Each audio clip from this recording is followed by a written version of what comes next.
যারা বলেছে তারা অসভ্য অমানবিক। কেন মনে হয়? যারা বলেছে তারা অসভ্য অমানবিক। কেন মনে হয়? তার কথা শুনে আমি মানুষ তো জানোয়ার নই। সিবিআই এর তদন্তে আপনি খুশি যে যেভাবে বারবার করে প্রশ্নের মুখে এক ঝুড়ি প্রশ্ন নিয়ে গিয়েছিলেন? কেউ খুশি না, ওটা রাজ্য দেশ কেউ খুশি না। আপনাদের 14 তারিখের ঘটনা আর পর থেকে আজকে পর্যন্ত যে পথের লড়াই, সে লড়াই কি এই কোর্টেই থেমে যাবে নাকি আবারও বামপন্থীরা পথেই থাকবে? কোথায় থেমেছে? থামেনি তো, চলছে তো লড়াই। না, এর পরবর্তী পদক্ষেপ কি হবে? লড়াই চলবে যতদিন না পর্যন্ত সঠিক বিচার হচ্ছে। আদালতের উপরে আপনার ভরসা রাখছেন?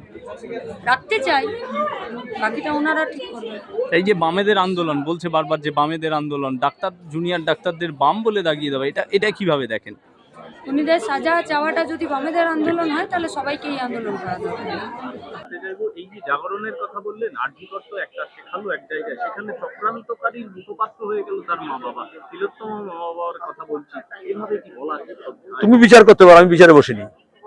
আজকে কুণাল ঘোষ আপনার সম্বন্ধে বললেন আপনি সেফ সিটে দাঁড়ান এবং বামপন্থীরা 2016 ওই মেলায় এসে আমি লেখক পাঠকের কথা বলি, চোর জোচ্চরের কথা বলি না।